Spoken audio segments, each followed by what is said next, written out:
Good day, students. I am Prashant Kumar. Today we will study a chapter Share and Share Capital of your class 12th accountancy subject and book Accounting for Companies. So, in this chapter, we will study about the concept of shares and types of share capital.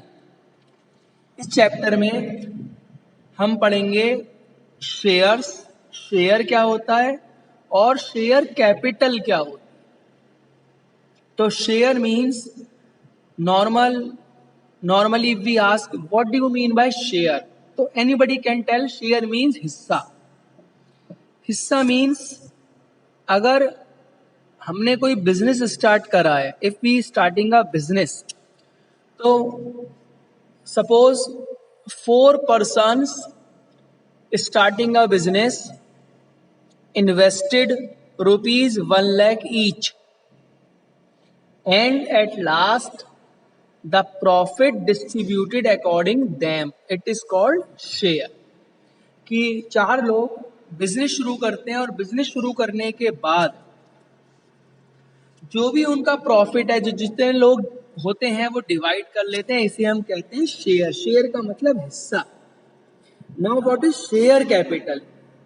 According to section 2 subsection 20 of the companies act 2013, company means a person incorporated under this act or under any previous company law.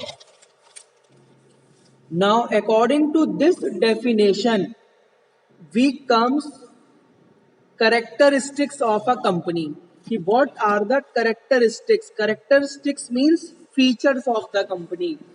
विशेषताएं, किसी एक company की विशेषताएं क्या होती है?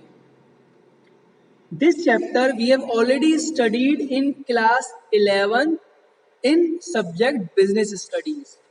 Class 11th में ये चैप्टर हमने थोड़ा सा पढ़ रखा है, but in class 11 we just seen there the theoretical concept of shares. Now in class 12th we will see the numerical aspect of the shares. तो फर्स्ट, separate legal entity.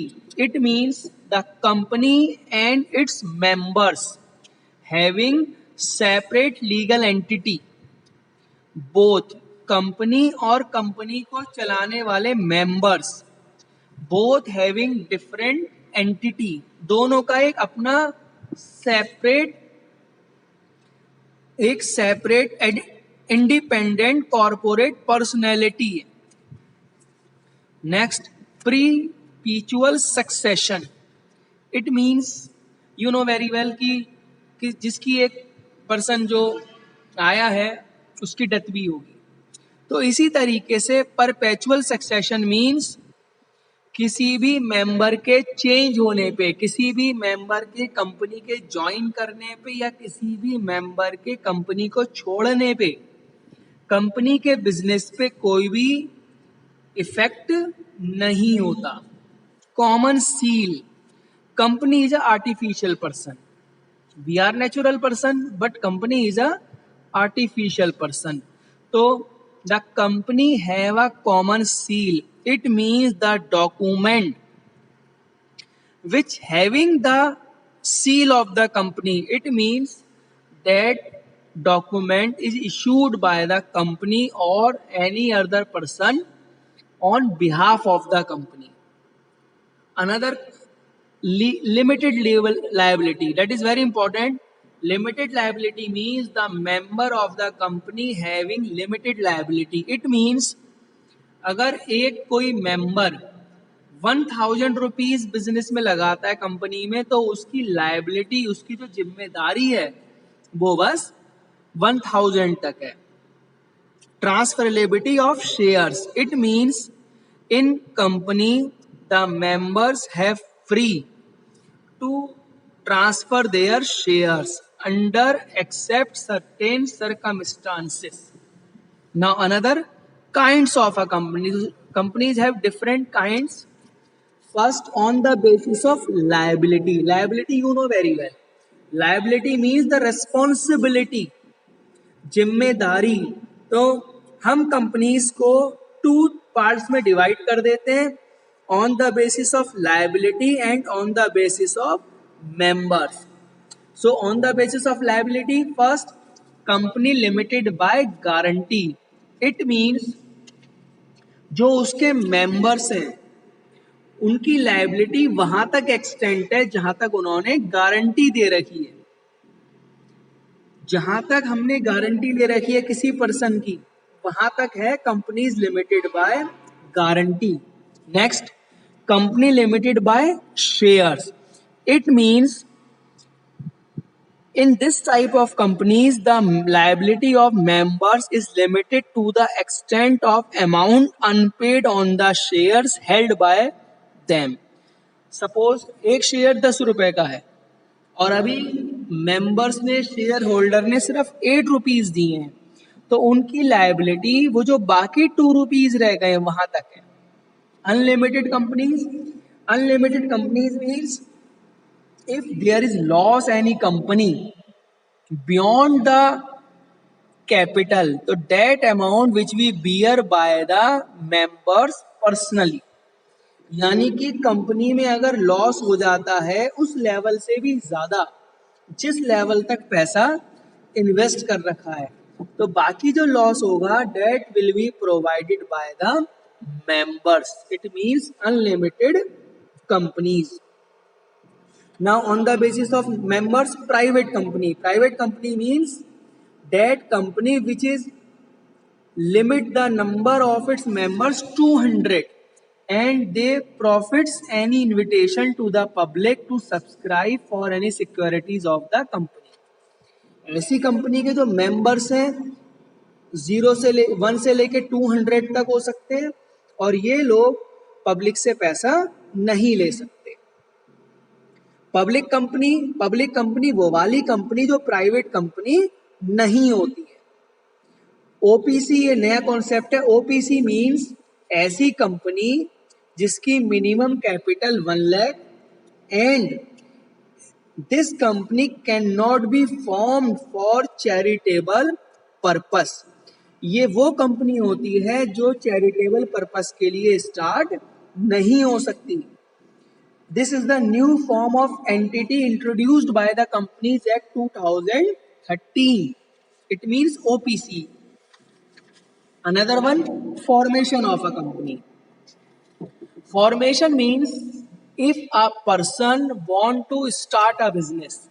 कोई एक पर्सन एक बिजनेस को start करना चाह रहा है, तो उसके लिए क्या क्या स्टेजेस हैं? What are the stages required for formation of a company? So first one is promotion. Promotion means the promoters who discover an idea in their mind for starting a company. They have purpose of the company, they have objectives, quality and quantity and action plan to achieve their goals. It means ये वो लोग होते हैं promoters जो company start करने के लिए जिनके माइंड में एक आइडिया डिस्कवर होता है और वो जो भी लीगल फॉर्मेलिटीज हैं कंपनी को स्टार्ट करने की वो उसको स्टार्ट करते हैं. अनदर वन, इनकॉर्पोरेशन और registration. After filling all the legal formalities the registrar of company give a certificate to that effect. सारी लीगल फॉर्मेलिटीज को पूरा करने के बाद जो रजिस्ट्रार ऑफ कंपनीज है वो एक सर्टिफिकेट इशू कर सकता है कि your company has been taken a shape और your company has been registered and you can start the business of the company. आपकी कंपनी इनकॉर्पोरेट हो गई है, आपकी कंपनी फॉर्म हो गई है, आपकी कंपनी ने फिजिकल एक्सिस्टेंस ले लिया है, अब आप उस अपनी कंपनी को स्टार्ट कर सकते हैं. Another one, subscription of capital.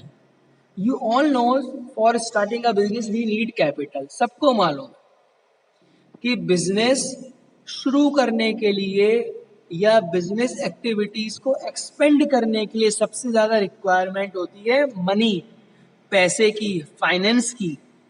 So another step in formation of a company is subscription of capital. Means the joint stock company raise its fund by issuing shares or debentures to the public at large on the basis of guidelines issued by the Security and Exchange Board of India. It means SEBI.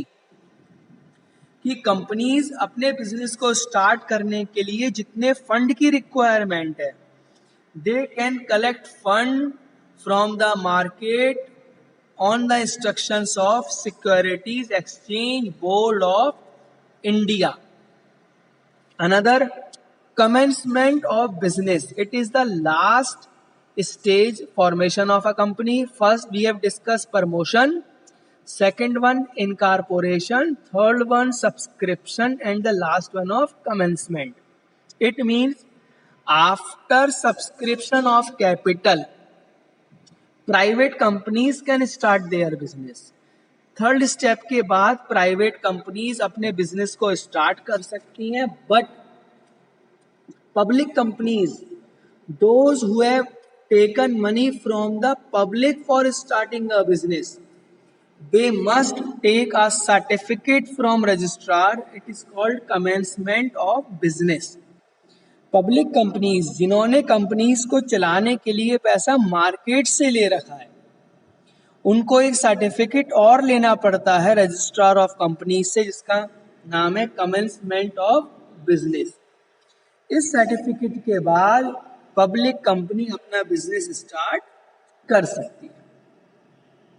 Private और public में अगर हम capital की बात करें तो public company में minimum capital 5 lakh और प्राइवेट कंपनी में minimum capital 1 lakh.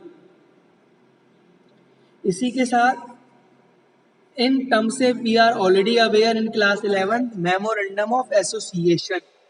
It is the very important document of the company which have to be prepared for each and every company, whether they are OPC, whether they are private company or whether they are public company. It is known as doctrine of outdoor management. In memorandum of association, we have 6 different clauses which we already studied in class 11. Another one, article of association. This association describe the bylaws or rules and regulation of the company, in which all the internal constitution are written in article of association regarding allotment of shares, call on shares, forfeiture of shares, and that's all. Another one, prospectus. Prospectus means if a public wants to collect money from public, then they have to issue a registration form that is called prospectus. A copy of that prospectus must be filled, submitted to the registrar of companies, and after that a company start a business. Next one, here in this page you seen a differentiate table between partnership and joint stock company. So partnership, it comes into existence after an agreement. ये partnership start होती है जब एक agreement start होता है, लेकिन जो company है, for starting a company there is a procedure which written under Companies Amendment Act 2013. Partnership में मिनिमम नंबर्स 2 और मैक्सिमम 50, लेकिन कंपनीज में, प्राइवेट कंपनीज में मिनिमम 2, मैक्सिमम 200, पब्लिक कंपनी में मिनिमम 7 और maximum no limit. In partnership, there is unlimited liability, but in joint stock company, however, liability is limited, but in certain cases there is already unlimited liability. Next, registration of partnership firm is optional, but registration of companies is essential. In partnership, a partner cannot transfer his shares without the consent of other partners. But in companies, this can be done by an easy way. In partnership, the business is managed and controlled by the managers, but in joint stock company, the business is managed by the board of directors. Last one, in partnership, death, retirement, insolvency, or admission may bring end old partnership and start new partnership. But in the case of companies, the company has its own separate entity. It means the death, the admission, the retirement, or any other reason, the business of joint stock company can never be stopped. Last में हम ये कह सकते हैं जो partnership है वो एक लिमिट अनलिमिटेड लायबिलिटी वाला बिजनेस है, एक स्मॉल साइज है, बट कंपनीज लिमिटेड लायबिलिटी वाला है, लेकिन कंपनीज में हम अपने बिजनेस के साइज की कोई लिमिट नहीं है, जितना भी हम चाहें अपने बिजनेस को एक्सपेंड कर सकते हैं. In partnership, if we invest money, that is capital, and in companies, it is share capital. So that's all for this.